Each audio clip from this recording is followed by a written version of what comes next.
ఓం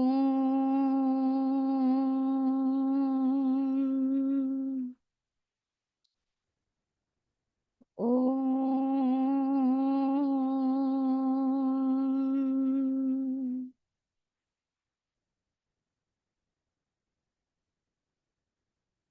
ఓం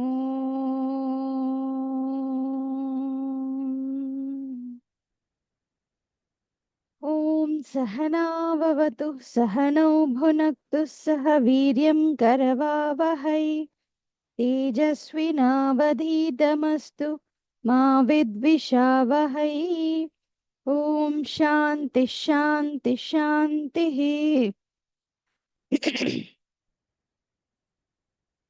ఓం గురుర్బ్రహ్మా గురుర్విష్ణుః గురుర్దేవో మహేశ్వరः గురురేవ పరం బ్రహ్మ తస్మై శ్రీ గురవే నమః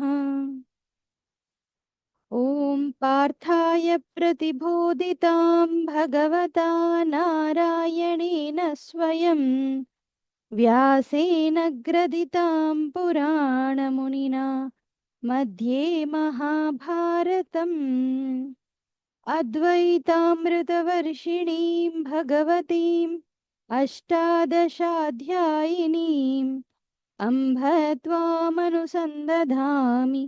भगवद्गीते भवद्वेषिणीम्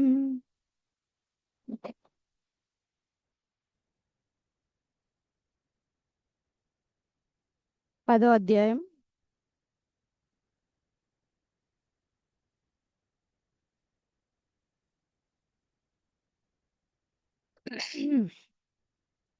విభూతి యోగం.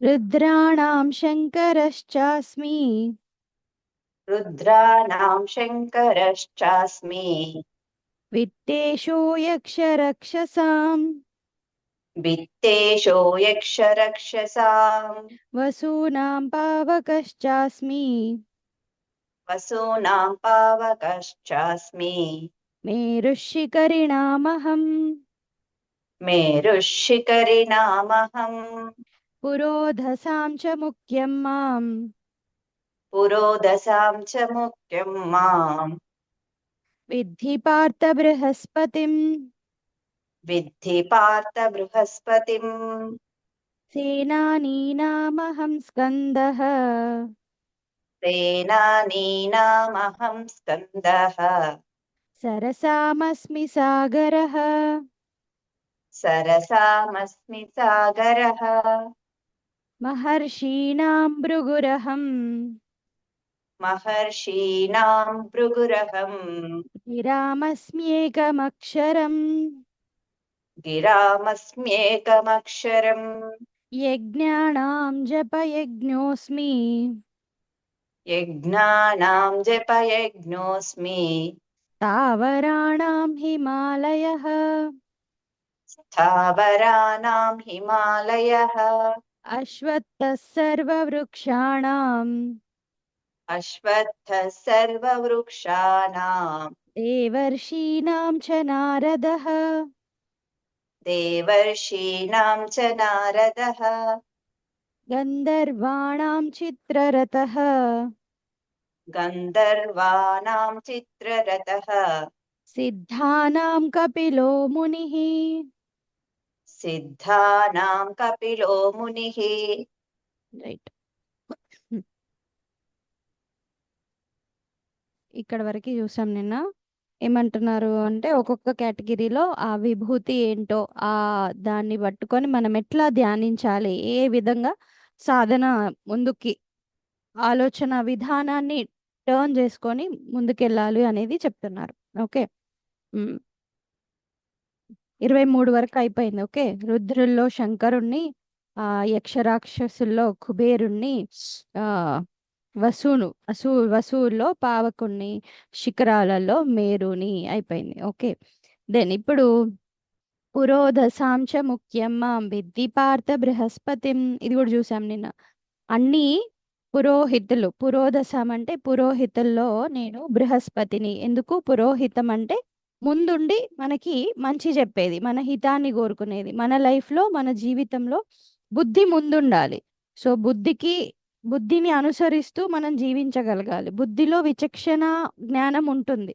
మనం ఈ ప్రపంచంలో అన్ని రకాల ఎక్స్పీరియన్సెస్ని కలెక్ట్ చేసుకొని ఆ ఇన్ఫర్మేషన్ డేటాని మనం బుద్ధికి ఇస్తే, బుద్ధి నువ్వు నెక్స్ట్ స్టెప్ ఎటు తీసుకెళ్ళాలి అనేది నీకు డిసైడ్ చేసి చెప్తుంది. సో అది విచక్షణ శక్తి బుద్ధికి ఉంది. సో ఆ బుద్ధిని ఫాలో అవుతున్నవాడు, బుద్ధిని ముందుగా పెట్టుకున్నవాడు, అందులో నేనుంటాను అని చెప్తున్నాడు. సో ఆ బుద్ధి నేను. దెన్ సేనాలలో స్కందుణ్ణి నేను, సరసాం అస్మి సాగరః. సో అన్ని రసాలతో కూడుకున్నది ఏదైతే ఉందో, ఇంద్రియ విషయ వస్తువులు, అందులో సాగరః, అందులో విషాన్ని నేను. విషం ఎందుకు అనంటే, అట్లాగా ఏదో ఒకటి మనకి నష్టం వచ్చినప్పుడే, ఏదో ఒకటి మనకి దెబ్బ తగిలినప్పుడే ఆయన్ని గుర్తు తెచ్చుకోవడానికి ఆయన గుర్తుకొస్తాడు. సో అందులో ఉండే నెగిటివిటీ నుంచి మళ్ళీ పాజిటివ్కి తీసుకెళ్లేది ఇంకో అంశ. బట్ ఈ నెగిటివ్ ప్రెజెన్స్ కూడా నేనే అని చెప్తున్నారు. ఉమ్? మహర్షీణాం భృగురహం గిరామస్మీకమక్షరం యజ్ఞానాం జపయజ్ఞోస్మి స్థావరాణాం హిమాలయః. చూసాం ఇది కూడా. ఓకే, భృగు మహర్షి నేను, ఎందుకంటే ఆయనకు అంత ప్యూరిటీ ఉంది కాబట్టి బ్రహ్మ విష్ణువులైనా కూడా ఆయన టెస్ట్ చేయగలిగాడు.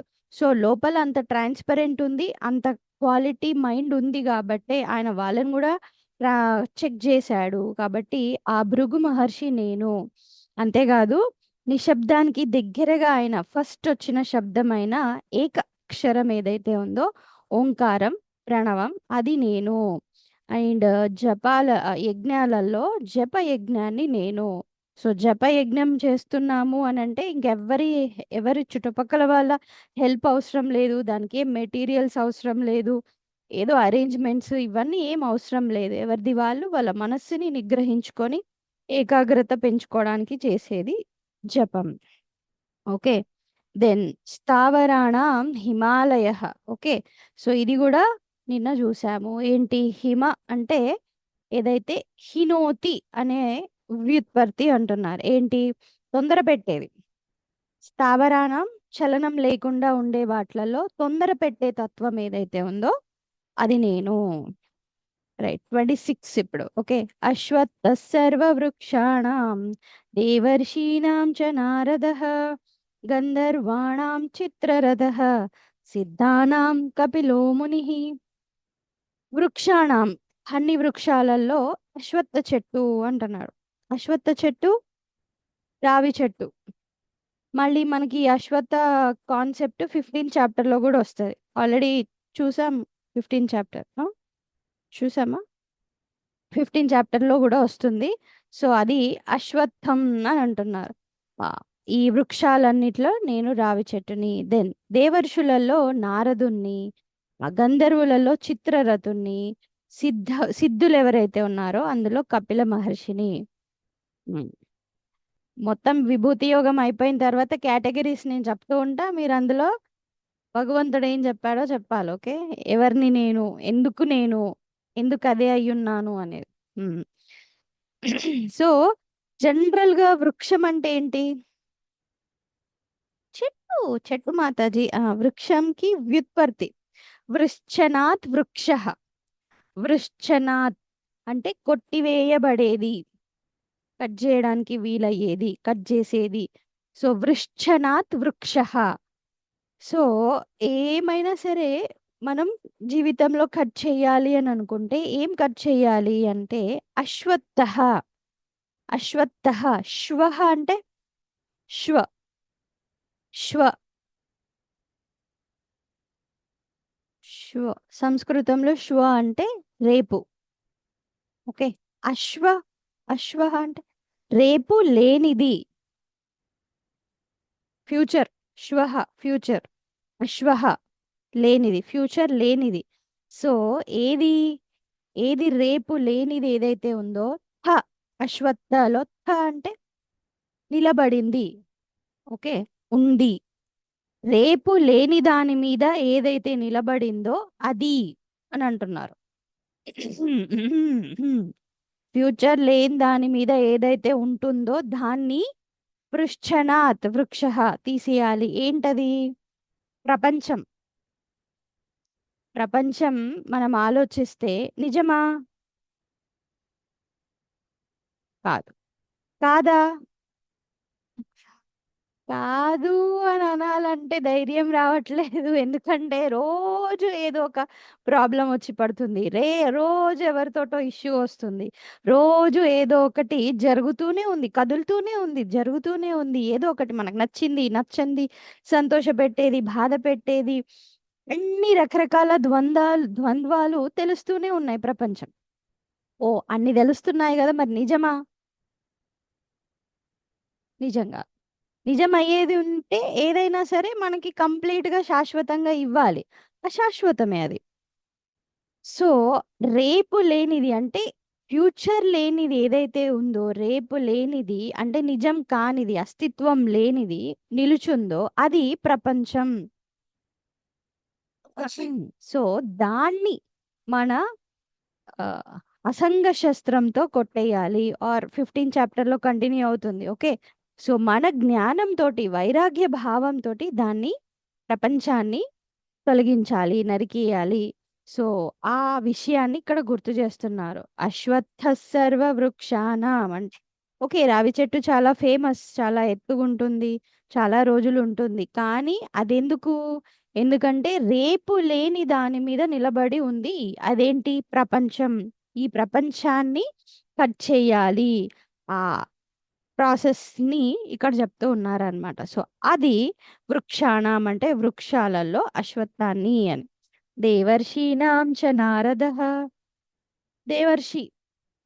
దేవర్షి దేవ అంటే చాలా పదాలు చెప్పుకున్నాము. దేవ ఇంకొకటి జ్ఞానం. ఓకే. జ్ఞానంతో చూసే వాళ్ళందరూ కూడా దేవర్షులు. సో ఇక్కడ ఆధ్యాత్మిక దృష్టిని కలిగించే ఆ అందరూ దృష్టి ఉంది, అందరికీ దృష్టి ఉంది, కానీ ఆధ్యాత్మిక దృష్టి కలిగించేది ఎవరైతే ఉన్నారో అది నారదుడు. సో అందరూ ప్రపంచంలో విషయ వస్తువుల వైపు వెళ్లకుండా భగవంతుడి వైపు ఎవరైతే వెళ్తున్నారో ఆ అటువైపుగా తిప్పే జ్ఞానం ఏదైతే ఉందో అది నేను అని చెప్తున్నాడు. ఓకే. సో ఒక లెవెల్లో మనం అర్థం చేసుకోవాల్సింది ఆ పర్సన్, ఆ చెట్టు పుట్ట, ప్రపంచంలో క్రియేట్ చేసిన వస్తువు ఏదైనా సరే. బట్ అదే ఎందుకు అని అంటే దానికి ఒక క్వాలిటీ, దానికి ఒక అర్థం, దాని యొక్క అంతరార్థాన్ని ఆయన విభూతిగా తెలియజేస్తున్నాడు అనేది భావం ఇక్కడ. ఓకే. రైట్. చిత్రరథ, గంధర్వులలో చిత్రరథుణ్ణి అని అన్నాడు. నిన్న చెప్పాను కదా, చిత్రరథుడు అనే అతను ఒక పేరు. ఆయనకు విచిత్రమైన రథం ఉంది. ఇక్కడ గంధర్వులు అంటే ఎవరు? మళ్ళీ గంధర్వ అంటే ఇక్కడ వాసనలు మొదలైన విషయ జ్ఞానాన్ని పొందే ఇంద్రియాలు. ఓకే.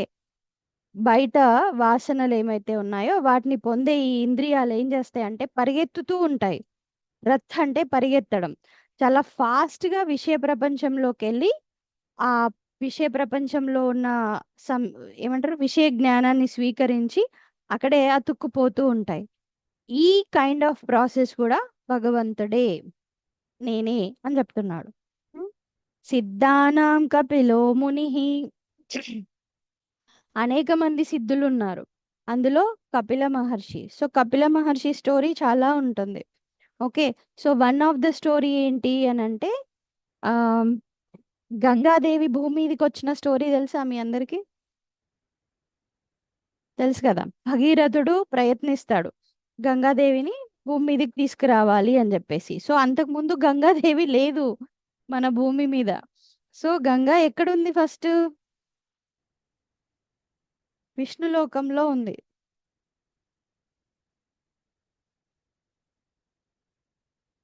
సో అక్కడ నుంచి భగీరథుడు ప్రయత్నం చేసి చేసి చేసి అన్ని లోకాలు దాటి భూలోకం మీదకి వస్తూ ఉందన్నమాట. సో ఆ భూలోకం మీదకి వస్తూ ఉన్న కంటే ముందు కైలాసంలో శివుడు పట్టుకుంటాడు. ఎట్లా? శివుడిని హెల్ప్ చేయమంటారు. ఎందుకంటే భూలోకంలోకి వస్తుంది, వచ్చినప్పుడు ఆ ప్రెషర్ కి పైనుంచి పడుతుంది అని అంటే భూమి బద్దలైపోతుంది. ఓకే. సో శివుడిని హెల్ప్ చేయమని చెప్పి మళ్ళీ తపస్సు చేస్తాడు.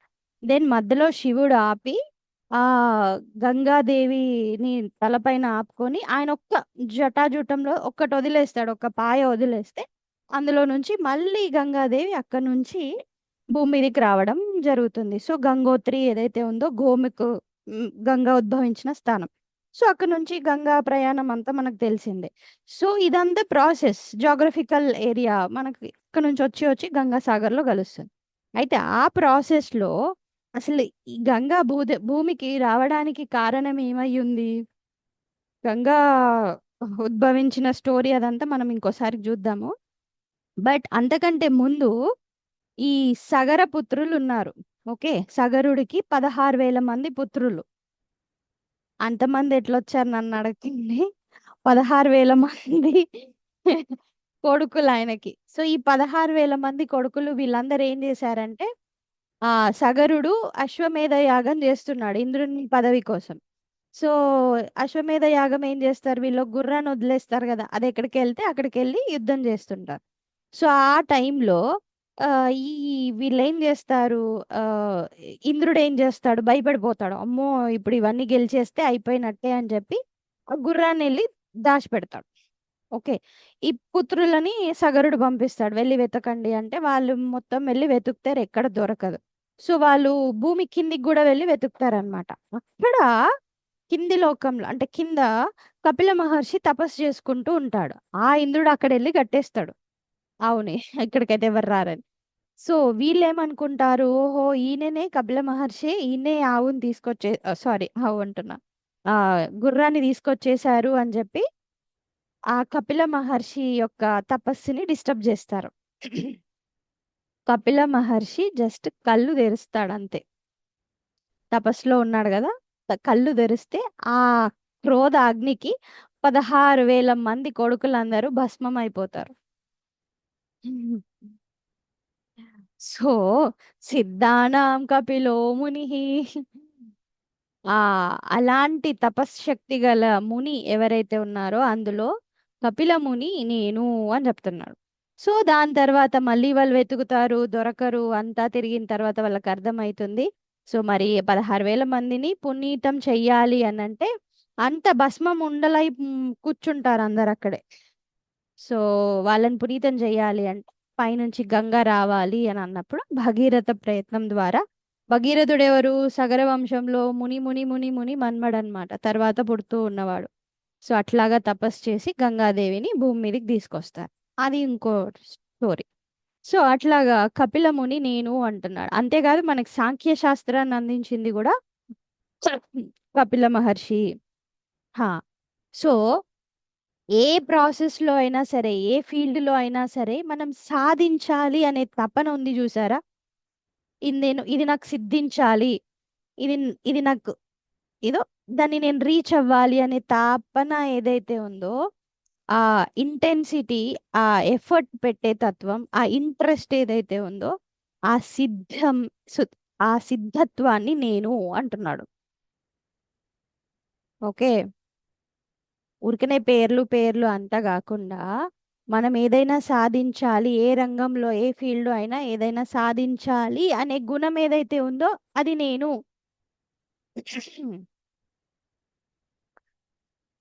సిద్ధానాం అంటే అది సాధించాలి అనే తత్వం ఉన్న వాళ్ళల్లో కపిల మహర్షి నేను అని చెప్తున్నారు.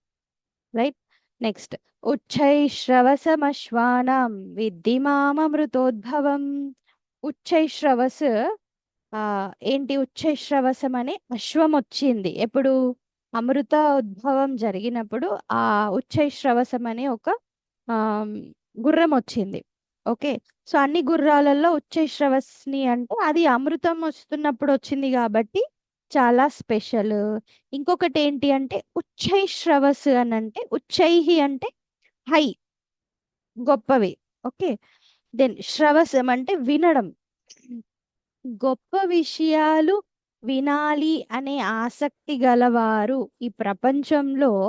అన్ని లౌకిక విషయాలే, పనికిరాని విషయాలు ఆర్ మనని డిస్టర్బ్ చేసే విషయాలు, లేదంటే మనని పతనం చేసే విషయాలు, అన్నీ ఇవే ఉంటాయి. బట్ వీటిలలో మనం ఏదైతే ఉన్నతమైన విషయాల్ని వినాలి అని అనుకుంటున్నామో ఆ అది నేను, ఆ విభూతి నేను అని అంటున్నారు. ఓకే. ఐరావతం గజేంద్రాణం నరాణం చ నరాధిపం. ఐరావతం, ఓకే, గజేంద్రులలో ఐరావతాన్ని. సో ఈ ఐరావతం కూడా తెల్లగా ఉంటుంది, అది కూడా వచ్చింది. ఏంటి? గజ్ అంటే గజేంద్రాణం అంటే గజ్ అంటే అయోమయం, కన్ఫ్యూజన్, సరిగా ఆలోచించలేని స్థితి. అందులో ఏమేమి ఉంటాయి? మనస్సు, బుద్ధి, చిత్తం, అహంకారం, ఈ 4 కూడుకొని మనం డిస్టర్బ్ అయిపోతూ ఉంటాం. కానీ ఐరావతం అట్లా కాదు. సో అందులో ఇరా అంటే సంపద, ఐరావతం అంటే సంపదతో కూడుకున్న బాహ్య ప్రపంచం. ఏం జరిగింది? ఐరావతం గజేంద్రాణం అని అంటున్నారు. సో ఏనుగులలో ఈ 4 కాళ్ళు వాటెవర్ అంశాలు ఉన్న ఐరావతాన్ని నేను. సో ఈ మనస్సు ఎప్పుడు కానీ డిస్టర్బ్ అయి ప్రపంచంలోకి వెళ్ళి ఏదో ఒకటి కావాలి, అది కూడా క్లారిటీ ఉండదు, ఎందుకు ఏంటి అనేది తెలియదు. సో ప్రపంచంలో ఇన్వాల్వ్ అవుతూ ఉంటుంది, కన్ఫ్యూజన్ క్రియేట్ చేస్తూ ఉంటుంది. యూజువల్లీ బాహ్యమైన సంపద కోసం వెళ్తూ ఉంటాం కదా. సో ఆ బాహ్యమైన సంపద కోసం వెళ్ళే నేచర్ ఏదైతే ఉందో అక్కడ కూడా నేనే. నేనే ఎట్లా? సపోజ్ ఎవరికో ఒకరికి బాహ్య సంపద ఇంట్రెస్ట్ అనుకోండి, వాళ్ళకి ఇంకా భ్రాంతి కలిగిస్తాడు భగవంతుడు.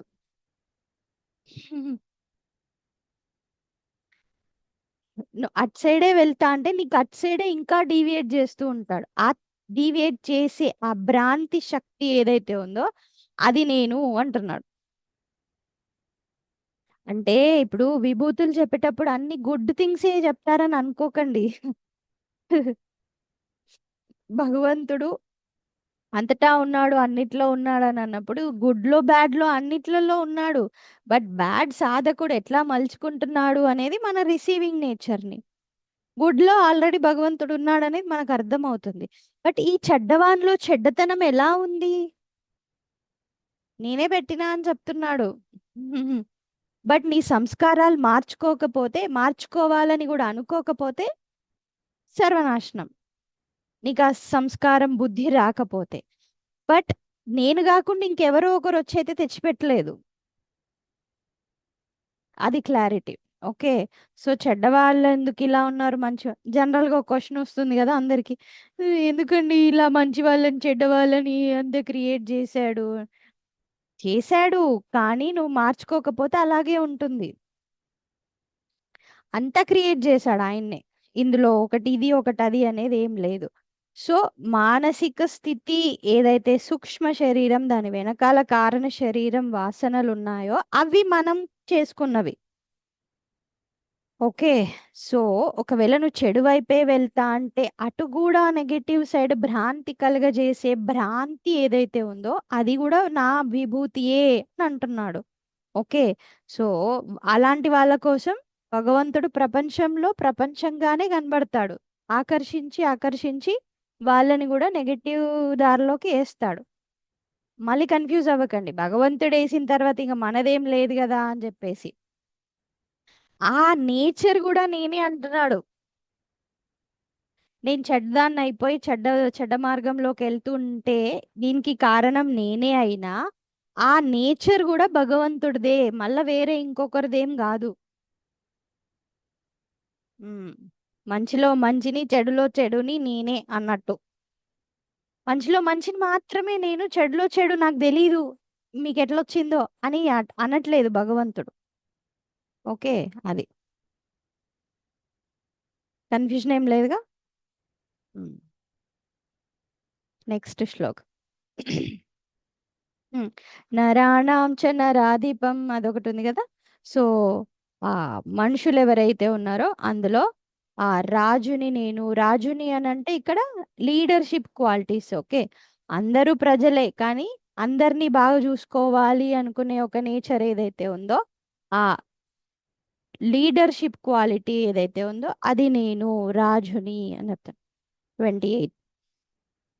ఆయుధానామహం వజ్రం ఆయుధానామహం వజ్రం ధేనూనామస్మి కామధుక్ ధేనునామస్మి కామధుక్ ప్రజనశ్చాస్మి కందర్పః ప్రజనశ్చాస్మి కందర్పః సర్పాణామస్మి వాసుకిః సర్పానామస్మి వాసుకిః అనంతశ్చాస్మి నాగానాం అనంతశ్చాస్మి నాగానాం వరుణో యాదసామహం వరుణో యాదసామహం పితॄణామర్యమా చాస్మి పితॄణామర్యమా చాస్మి యమः సంయమతామహం యమः సంయమావత యమः సంయమాతమ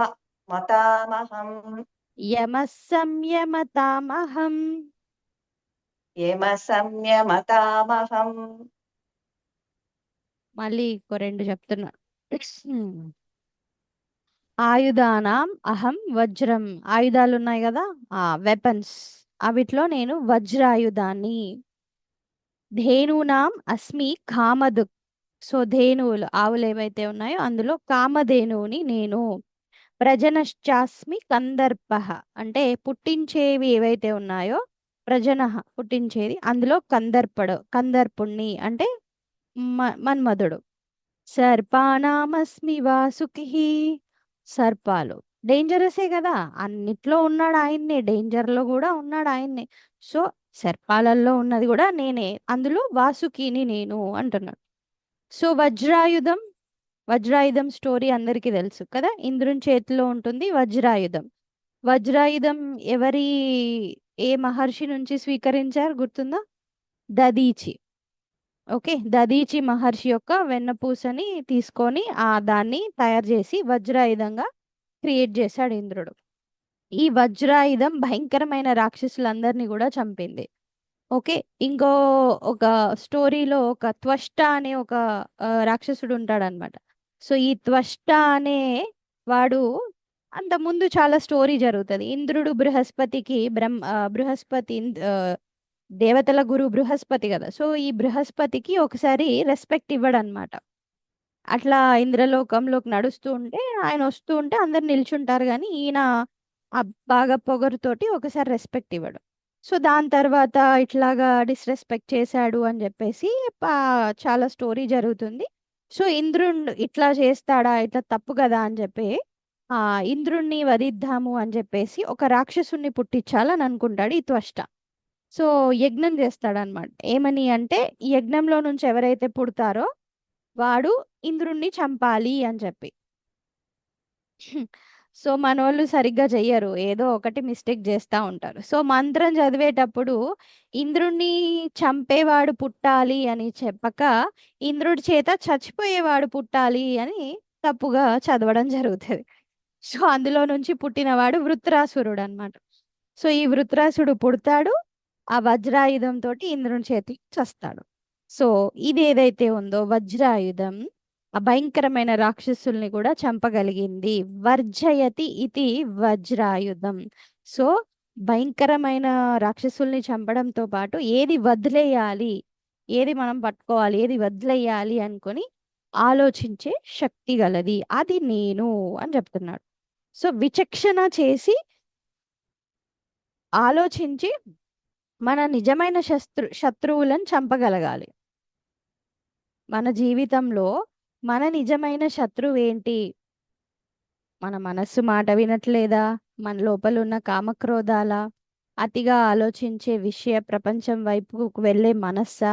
ఇదంతా మనం ఆధ్యాత్మిక జ్ఞానాన్ని సబ్స్ట్రాటంగా పెట్టుకొని విచక్షణ చేసుకొని విధానం ఏదైతే ఉందో అది వజ్రాయుధం. అంతేకాదు ఫైనల్ గా ఆత్మ అనాత్మ విచక్షణ కూడా జరగాలి, అప్పుడే ముందుకెళ్తాము. సో ఆయుధానామహం వజ్రం, ఆయుధాలలో వజ్రాయుధాన్ని నేను. ధేనూనామస్మి కామధుక్, ఆ కామధేనువుని నేను అని అంటున్నాడు. ఇక్కడ కామధేను అంటే మన అన్ని రకాల కోరికలని, ఇష్టాలని, ప్రీతులని తీర్చేది. ఓకే. సో, ఏ కోరిక లేకపోతే గూడా ఏ పని జేయలేం. బద్ధకంగా మాకేం జేయాలని లేదండి అని. సో, ఏదైతే లక్ష్యం కోసం జేస్తున్నామో అది మనల్ని ముందుకు తీసుకెళ్తుంది. ఏదైతే రాగద్వేషాలతో జేస్తున్నామో అది అక్కడే మనల్ని బంధిస్తూ ఉంటుంది. అసలు కోరిక లేకపోతే ఏది గూడా మనకి మంచా చెడా గూడా ఏం తెలీదు. సో, ఆ కోరిక ఉంది అని అనుకుంటే, ఆ విషయ జ్ఞానం అనుభవించేటప్పుడు దాని నుంచి ఎంతైనా గూడా తీసుకుంటూనే ఉంటాం. తీసుకుంటూనే ఉంటాం. సో, ఆ కోరిక నుంచి తీసుకునేది గానీ, ఎప్పుడు వదిలేయాలో తెలిసేది గానీ, అది కామదుక్. కోరిక వల్లనే కలుగుతుంది. అది నేను అని చెప్తున్నాడు. హ్మ్. దెన్ ప్రజనశ్చాస్మి కందర్పః. ఈ కందర్పుడు మన్మధుడిని గూడా నేనే అని అంటున్నాడు. సో, ఇక్కడ ఏంటి ఓన్లీ ఆహ్, ప్రాపంచిక విషయాలకు సంబంధించిన స్త్రీ పురుషుల కలయిక గురించి మాత్రమే చెప్పట్లేదు. అంతే అండి. మన్మధుడొచ్చాడు. ఇదంతా జరిగింది. సృష్టి జరిగింది. ఓకే. ప్రోజని పిల్లలు పుట్టడం జరిగింది. ఇక్కడ ఏంటి అనంటే పుట్టడం అంటే ఒక పిల్లలు పుట్టడం అనేదే గాదు. ఒక క్రియేటివ్ థింగ్‌కి సంబంధించింది. ఏదైనా సరే ఒక రకమైన కోరిక ఉంటేనే దాంట్లో ఇన్నోవేషన్స్ జరుగుతాయి.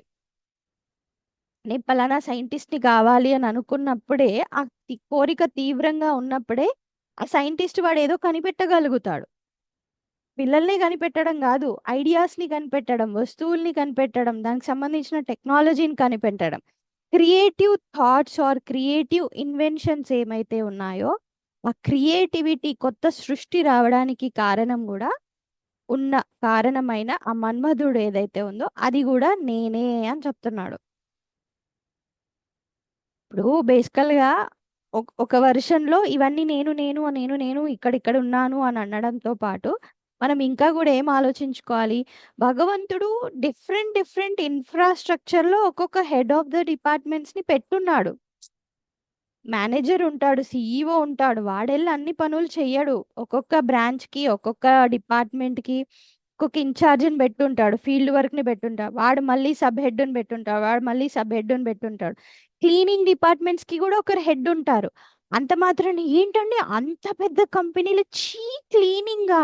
క్లీనింగ్ లేకపోతే గూడా మొత్తం పాడైపోతది గదా! క్లీనింగ్ డిపార్ట్‌మెంట్స్ కూడా వాష్‌రూమ్ డిపార్ట్‌మెంట్స్‌కి గూడా హెడ్స్ ఉంటారు. ప్రతిరోజు చెక్ జేసుకోవాలి వాళ్ళు. అన్నీ వస్తున్నాయా? క్లీన్‌గుంటున్నాయా? ప్లంబింగ్ కరెక్ట్ ఉందా? లేదా అని. సో, ఇంత మంచి ఇండస్ట్రీ గట్టి ప్లంబింగ్ డిపార్ట్‌మెంట్ మేము జూడము అనంటే అవ్వదు. అక్కడ గూడా ఎళ్లి జూడాలి. సో, సో, సృష్టి అంతా జరిపినప్పటికీ గూడా అందులో మంచి, చెడులు అందరికీ హెడ్ పెట్టి అవన్నీ వాళ్ళు వర్క్ జేస్తున్నారు. ఇప్పుడు హెడ్ ఆఫ్ ద డిపార్ట్‌మెంట్స్ ఉంటారు. వాళ్ళే హెడ్డా? వాళ్ళ పైన ఇంకోడుంటాడు. వాళ్ళ పైన ఇంకోడుంటాడు. రోజు వెళ్లి మనం సీఈఓని, మేనేజర్‌ని కలవలేం. ఆర్ డైరెక్టర్ ఎక్కడో ఉంటాడు. ఏదో వేరే కంట్రీలో ట్రావెల్ చేస్తుంటాడు. ఎన్నో బ్రాంచెస్ ఉంటాయి కదా!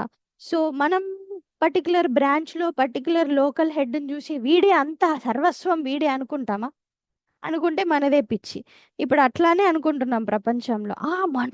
మన్మధుడు అని. హే! మన్మధుడిని అట్లా పని చేయమని చెప్పిందే నేనురా అని చెప్తున్నాడు. కామధేనువు గావాలండి. కామధేనువు గావాలి అని జెప్పి కోరుకుంటున్నామంటే, కామధేనువు లాంటి ఓ లక్షలుంటాయి ఆయన దగ్గర. సో, ఆ క్రియేటివ్ హెడ్స్‌కి, డిపార్ట్‌మెంట్స్‌కి గూడా నేనే ఇన్‌చార్జ్ అని జెప్తున్నాడు. అదే విభూతిలో ఎక్స్‌ప్లెయిన్ జేయడం. సర్పాణం వాసుకిః, సర్పాణమస్మి వాసుకిః. ఆ! ఈ సర్పాలేవైతే ఉన్నాయో అందులో వాసుకి ఒకటి, వాసుకి కారణం వల్లనే ఆ రోజు సముద్ర మథనంలో దేవతలు, అసురులు వీళ్ళందరూ సముద్ర మథనం జరిపారు. అదొక్కటే చాలా హెల్ప్ అయింది. వాసుకి. వాసుకి వల్లనే అదంతా చిలకడం జరిగింది. ఇంకోటి సర్పం అంటే కదలడం. హ్మ్. కదలడం. ఈ ప్రపంచంలో చిన్నవి, పెద్దవి, అవి, ఇవి అన్నీ కదులుతూనే ఉంటాయి. కదలడం అంటే పుడుతుంటాయి, మార్పు చెందుతుంటాయి, చచ్చిపోతుంటాయి. ఆ ప్రాసెస్‌లో ఇంకేవో ఒకటి జరుగుతా ఉంటాయి. ఈ కదలికన్నిట్లల్లో ఉంది ఒక రిలేషన్‌షిప్ అయినా సరే, పిల్లలు పుట్టి పెరగడం అయినా సరే, జాబ్ ప్రాసెస్ అయినా సరే, ఎప్పుడూ ఏది స్టేబుల్‌గా ఉండదు.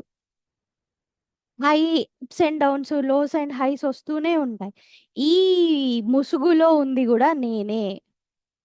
ఏదో అయ్యింది లో అయిపోతాం, ఏదో అయింది హై అయిపోతాం. ఈ హైస్, లోస్, అప్స్, డౌన్స్ కి అన్నింటికి కారణం నేనే అనే విషయాన్ని చెప్తున్నాడు. ఈ వాసుకి కనిపించని భగవంతుడు. ఆ అహంకార రహితం ఏదైతే ఉందో ఆ లోపల ఇంటర్నల్ గా, ఆ వసు అంటే ప్రకృతి, ఇన్నర్ సబ్స్ట్రాటంలో భగవంతుడే అక్కడ ఉండి నడిపిస్తున్నాడు. ఉం?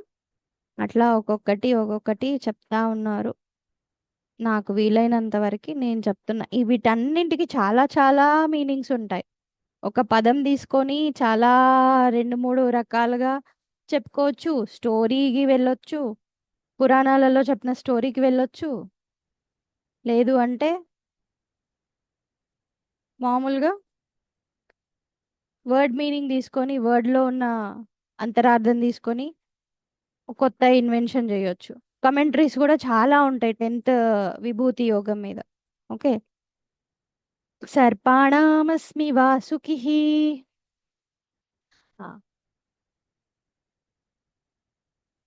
నెక్స్ట్ ఏంటి? అనంతశ్చాస్మి నాగానాం వరుణో యాదసామహం. నేను ఈ నాగులు ఏవైతే ఉన్నాయో, నాగులు ఇంతకుముందు సర్పాలు, ఇవి నాగులు. ఓకే, దీంట్లో నేను అనంతుణ్ణి. దెన్ జలచరాలు ఏవైతే ఉన్నాయో అందులో వరుణుణ్ణి. పితॄణాం అర్యమా చాస్మి. పితృలోకాలలో అధిపతి ఎవరు అంటే అర్యముడు. సో ఇవన్నీ డిఫరెంట్ లోకాలలో కూడా వెళ్ళిపోయాడు కృష్ణుడు. భూమి మీద క్రియేట్ చేసిందే కాదు, పైన కింద అన్ని కలిపి చెప్పేస్తున్నాడు. ఆ యమ సంయమతామహం. సంయమనం చేసుకునే వాటిలలో నేను యమహ, యమహ అని చెప్తున్నాడు. ఓకే, రకరకాల నిగ్రహ శక్తులలో నేను యమం అని అంటాను. నెక్స్ట్ కూడా చూద్దాము, చదివి నేపథ్య చూద్దాం.